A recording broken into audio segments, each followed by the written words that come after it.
Hello everyone, I'm Doug Webster, Director of Public Relations for the California Maritime Academy, aboard the training ship Golden Bear as we approach the coast of Hawaii. The subject today is water. We've got plenty of water all around us, but it's salt water. And for the 300 people who live aboard the ship for periods of up to 2 weeks at sea, fresh water is a vital necessity. We consume between 9 and 11,000 gallons, say 10,000 gallons on average. With one distiller, we can produce around 9,000 gallons a day. We tend to lose ground over several days, and then when we kick 2 distillers on, obviously we double that production and catch back up. We can stow about 35,000 gallons in our 2 potable water tanks, so roughly enough for 3.5 days. We start with the seawater here for this Alpha Laval type Nyrex evaporator. Seawater comes in from the ejector pump, typically down in the lower part of the engine room. Seawater is initially the cooling medium for the condensing fresh water. Seawater flows through the plate type heat exchanger behind this, comes back out, and it gains some preheat. Well, part of the seawater goes through the feed in to the evaporator shell itself. The other part flows through the adductor down below. The adductor acts both to draw a vacuum through this line and also to eject the brine down here.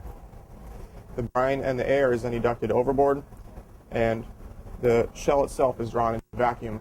This vacuum aids in boiling the feed in right here, going through the pressure or back pressure valve, at which point it goes through with jacket water in and jacket water out, coming from the main engine, picking up heat, and flashes to steam inside the evaporator shell. We try to encourage the entire ship's complement to do what we call sea showers. A sea shower as opposed to what we call a Hollywood shower. In a sea shower, you wet yourself, soap up, rinse off. In a Hollywood shower, you sit for extensive periods of time and enjoy the warm water rolling over your body. On the upper portion here, this is where the seawater initially flows in through the plate type heat exchanger. As you can see, it's a series of plates inside here, each with its own gasket running along the outside, separating the condensate coming over, as they call here the scrub vapor, which is then condensing and coming down and being sucked out, hence the blue section. Seawater then flows along the outside, as said before, and comes down here in some small portion that flows into this plate type heat exchanger. Jacket water flows in counterflow to the seawater coming in and adds heat to it to provide evaporation. In between each one of these plates, every other plate has a section on top that doesn't have a seal. That way the evaporated water can float to the top and bubble out. Typically, we try not to make water in port. You can make water in port if you're in a relatively open seaway where you have good flushing of fresh water, or I should say clean ocean water through the port. But ports tend to have a higher bacteria count, so we avoid distilling with that water.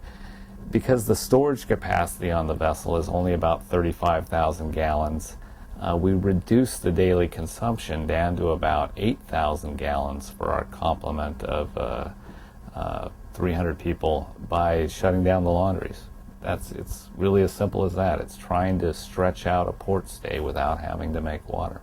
When we originally received the vessel, we could only store about 20,000 gallons of potable water.